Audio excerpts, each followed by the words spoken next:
ஆண்டவராக இயேசு கிறிஸ்துவுக்குள் மிகவும் அன்பாக நேசிக்கப்பட்ட அன்புக்குரிய சகோதர சகோதரிகளே, உங்கள் யாவருக்கும் அன்பின் வாழ்த்துக்கள்.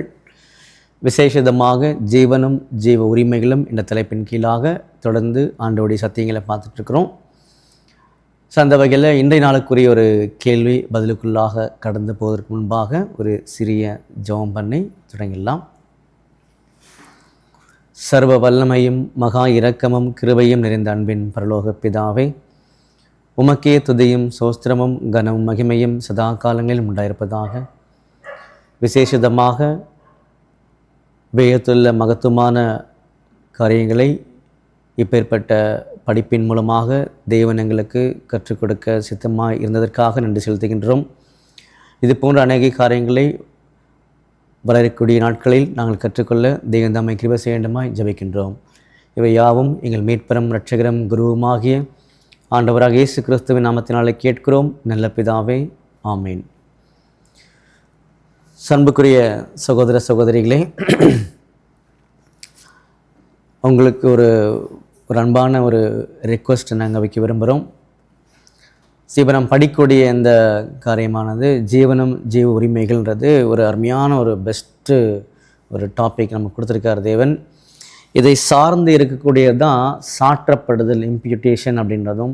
அதுலேயும் நிறைய விஷயங்கள் நம்ம இதோடு சேர்ந்து படிக்க போகிறோம். அதை சார்ந்து அவருடைய பலன், மெரிட் அப்படின்றது அதையும் சேர்த்து படிக்க போகிறோம். இதெல்லாம் சேர்த்து படிச்சுட்டு இதுக்குள்ளாக என்ன பண்ண போகிறோம்னா நீதிமானத்தை பார்க்க போகிறோம். நம்ம நினைக்கிற மாதிரி நீதிமன்ற காரியங்கள்லாம் இல்லைன்றது அது ஓப்பன் பண்ணும்போது நம்ம தெரிஞ்சுப்போம், சரிங்களா? அதனால் நிறைய விஷயங்களை கற்றுக்கொள்ள போகிறோம். கற்றுக்கொள்ளும் பொழுது ரிப்பீட்டடாக நாங்கள் சொல்லக்கூடிய ரெக்வஸ்ட் என்னன்னு சொல்லி பார்த்தீங்க அப்படின்னா, புரியல பிரதர், அதுதான் வரும் முதல்ல. நல்ல விஷயந்தான், காதில் கேட்டு வச்சுக்கோங்க. நம்ம ஒரு ஸ்டெப்போடு நிறுத்த போகிறது கிடையாது.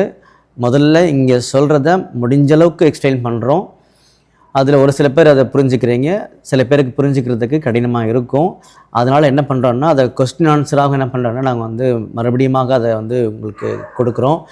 அது செகண்ட் ஸ்டெப்பாக இருக்கும். மூன்றாவது ஒரு நாள் ஃபிக்ஸ் பண்ணி டிஸ்கஷன் என்ன பண்ணுவோம்னா வைப்போம். இப்படி பல்வேறு வகையில் இதை புரிஞ்சுக்கிறதுக்கான முயற்சிகள்லாம் நம்ம எடுக்கிறோம். அதனால் உங்களுடைய மேலான ஒத்துழைப்பு கிடைக்கும் பொழுது யார் யார் பண்ணுறாங்களோ அது அவங்களுக்கான பிரயோஜனமாக அது மாறும். அதனால் இதுதான் ரெக்வஸ்ட்டு.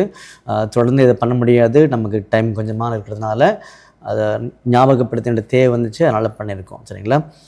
இப்போ கேள்விக்குள்ளே போகலாம். 1911 வருஷத்தில் கேட்கப்பட்ட ஒரு கேள்வி நான் படிக்கிறேன்.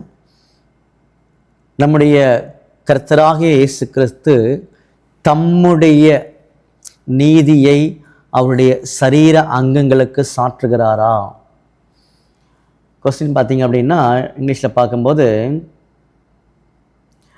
டஸ் Christ impute his righteousness the members of his body அப்படின்ற மாதிரி கேட்குறாரு.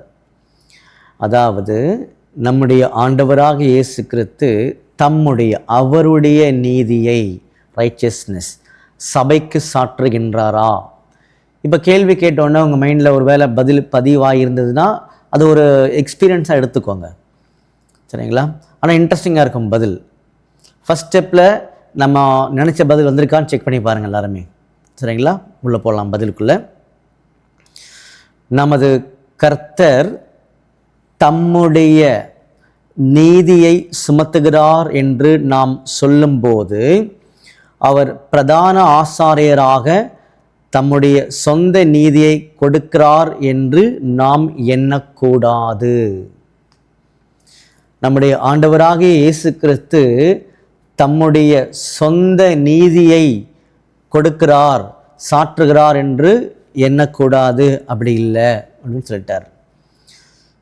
இந்த காரியங்களை தொடர்ந்து நம்ம கவனிக்கிறவங்களுக்கு தான் இது புரியறதுக்கான வாய்ப்பு இருக்குது, தவிர மற்றவங்களுக்கு நிச்சயமாக கிடையாது, ஏன்னா அது புரியாது. அப்போ இந்த இடத்துல நீதி என்ற வார்த்தையினுடைய ஒரு பழக்கங்கள், புரிதல்கள் அட்லீஸ்ட் ஓரளவுக்கு இருந்துருந்துச்சுன்னா கூட நமக்கு இது புரியறதுக்கான வாய்ப்புகள்லாம் உள்ளே போக முடியும், சரிங்களா? அப்போது நீதி என்பது என்னன்றது நமக்கு தெரியும். ரைட் ஆக்ட், நல்ல சரியான ஒரு செயல், தேவனுக்கு முன்பாக தேவன் ஏற்றுக்கொள்ளக்கூடிய ஒரு நிலை, இதெல்லாம் அடங்கிய பொருள் தான் நீதி என்பது நமக்கு ஓரளவுக்கு கற்று வச்சுருக்கிறோம், சரிங்களா? இதெல்லாம் மைண்டில் இருந்தால் தான் இது புரியும். அப்போது பதில பாருங்க. நமது கர்த்தர் தம்முடைய நீதியை சுமத்துகிறார் என்று நாம் சொல்லும்போது அவர் பிரதான ஆசாரியராக தம்முடைய சொந்த நீதியை கொடுக்கிறார் என்று நாம் எண்ணக்கூடாது. அப்போ நம்ம கடந்த காணொளியில் நம்ம பார்த்துருப்போம், 2-3 விஷயங்கள் பின்னாடி போயிட்டீங்கன்னா, வீடியோஸ் பின்னாடி போனால் உங்களுக்கு ஞாபகம் இருக்கும்.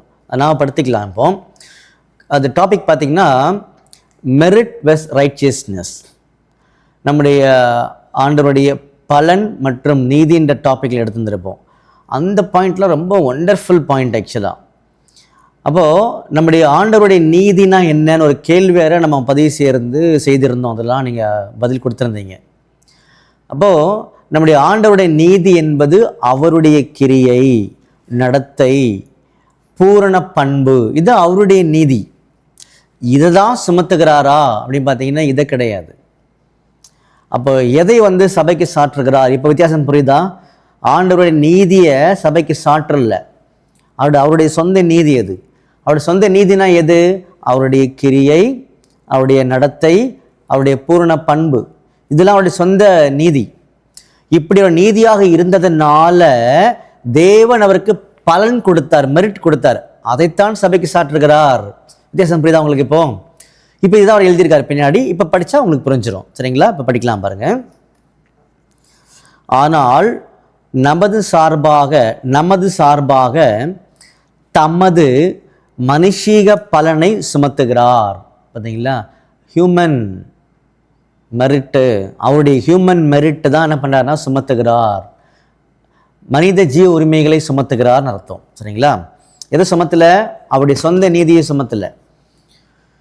அடுத்ததில் எந்த அளவிலும் மரண தண்டனைக்கான எதுவும் இல்லாத நிலையில், எந்த அளவிலும் மரண தண்டனைக்கான எதுவும் இல்லாத நிலையில் கர்த்தர் கிறிஸ்து இயேசு மனுஷனாக தம்முடைய ஜீவனை கொடுத்த போது அவருடைய பலியில் ஒரு பலன் மேன்மை இருந்தது. ஸோ வார்த்தைகள் வழக்கமாக சொல்கிற மாதிரி தான் சொல்லியிருக்கிறாங்க. பட் நீங்கள் சிம்பிளாக புரிஞ்சுக்கலாம். ஸோ நம்முடைய ஆண்டவர் இயேசு கிறிஸ்து எந்த வகையிலுமே மரணத்துக்கு ஒரு பாத்திரமானாக அவர் இல்லை, அவர் இந்த பூமியில் வரும் பொழுது. சரிங்களா? ஸோ அந்த வாழ்க்கையை என்ன பண்ணார்னா ஒப்பு கொடுத்த போது ஒரு மேன்மை, ஒரு பலன் அவருக்கு இருந்துச்சு.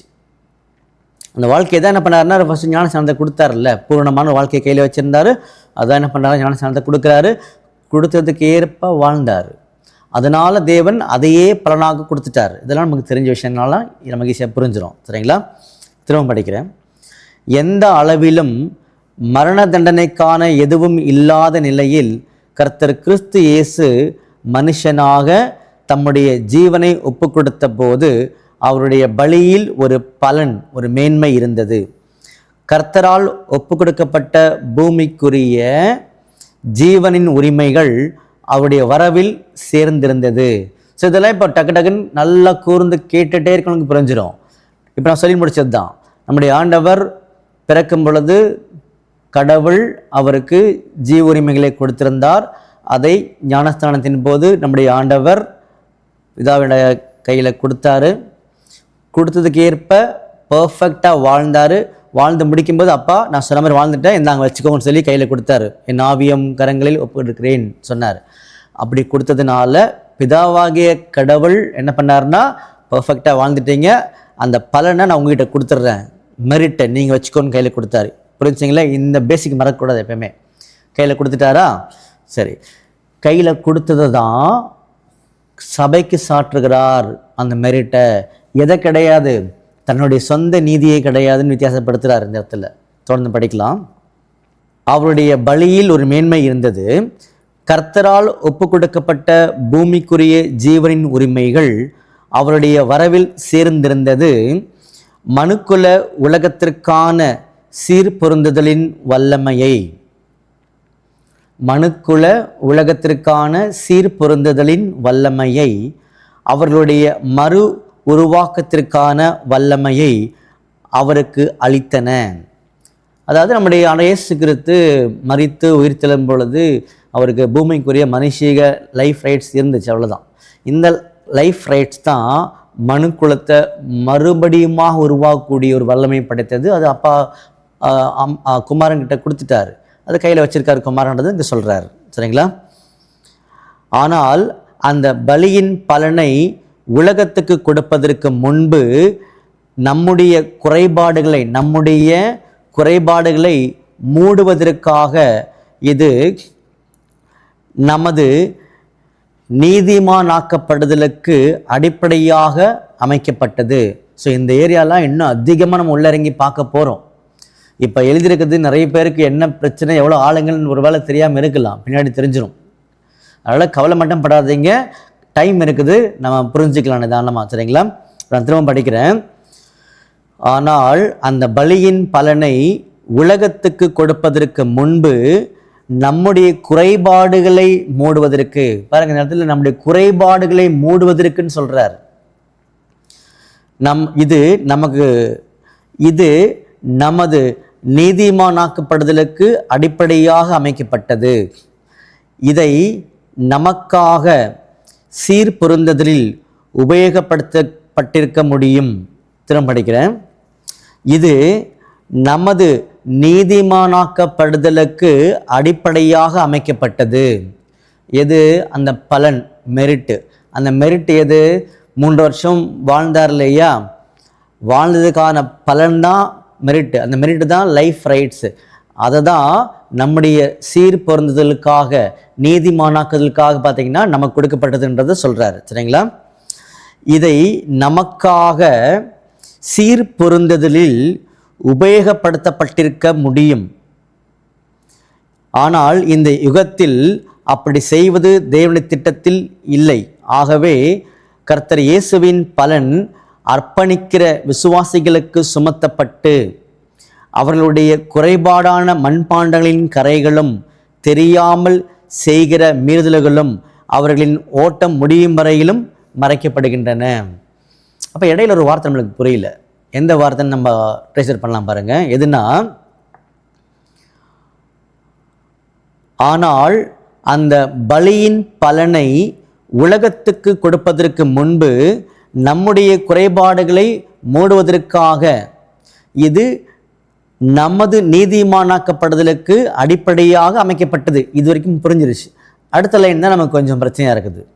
என்னன்னு சொல்லி பார்க்கும்போது, இதை நமக்காக சீர்பொருந்துதலில் உபயோகப்படுத்தப்பட்டிருக்க முடியும்.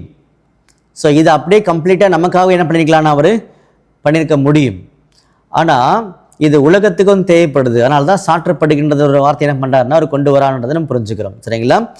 ஸோ அப்படி சொல்லிட்டு தான் இப்போ நமக்கு என்ன பண்ணுறாருன்னா நம்முடைய குறைபாடுகளை மூடும்படியாக, கரைதிரைகளை மூடும்படியாக, இது நம்முடைய மரணம் வரைக்கும் நம்முடைய குறைகளை மறைக்கும்படியாக இந்த ஒரு காரியமானது, இந்த பலனானது நமக்கு சாற்றப்பட்டிருக்கிறது அப்படின்னு சொல்கிறார்.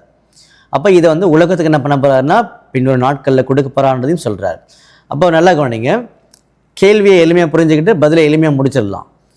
கேள்வி என்னன்னு சொல்லி பார்க்கும் பொழுது, நம்முடைய ஆண்டவராக இயேசு கிறிஸ்து தம்முடைய நீதியை சபையுடைய அங்கங்களுக்கு சாற்றுகிறாரா? இல்லை. தம்முடைய அந்த சுயநீதியை, அவருக்குரிய நீதியை, சுயநீதியை தப்பாக நினச்சிடக்கூடாது. சரிங்களா? அவருக்குரிய சொந்த நீதியை, அது என்னதுங்கிறது நீதினா அவருடைய கிரியை, அவருடைய நடத்தை, அவருடைய பூரண பண்பு, இதை தான் சபைக்கு சாற்றுகிறாரா? இல்லை. அப்போ சபைக்கு எதை சாற்றுகிறார்னு சொல்லி பார்த்தீங்கன்னா, இப்படி தம்முடைய சொந்த நீதியை அவர் பாதுகாத்து கொண்டதினால் பிதாவாகிய கடவுள் என்ன பண்ணாருன்னா அவருக்கு பலன் கொடுத்தார். சரிங்களா? லைஃப் ரைட்ஸை நீங்கள் வச்சுக்கோங்க, தகுதி ஆயிடுன்னு கொடுத்தார். அதைத்தான் சாற்றுகிறாரே தவிர தம்முடைய சொந்த நீதியை சாற்றவில்லைன்றதை இங்கே சொல்லி காமிக்கிறார். சரிங்களா? பண்புக்குரிய சகோதர சகோதரிகளே, இது குறித்து இன்னும் அதிகமாக ஆழமாக நாம் தியானிக்கலாம். ஒரு சிறிய ஜெபம் பண்ணி முடிச்சிடலாம். வானத்துக்கும் பூமிக்கும் ஆண்டவரே, உமக்கே துதியும் சோஸ்திரமும் கனமும் மகிமையும் சதா காலங்களிலும் உண்டாயிருப்பதாக. இம்மட்டுமாய் பாதுகாத்து இப்பேற்பட்ட சத்தியங்களை கொடுத்ததற்காக நன்றி செலுத்துகின்றோம். வரக்கூடிய நாட்களில் இன்னும் அதிகமாக புரிந்து கொள்வதற்கு தெய்வம் தாமே கிருபை செய்யண்டுமாய் ஜெபிக்கின்றோம். இவை யாவும் எங்கள் மீட்பரும் இரட்சகரும் குருவுமாகிய ஆண்டவராக இயேசு கிறிஸ்து நாமத்தினாலே கேட்கிறோம் நல்ல பிதாவே. ஆமேன்.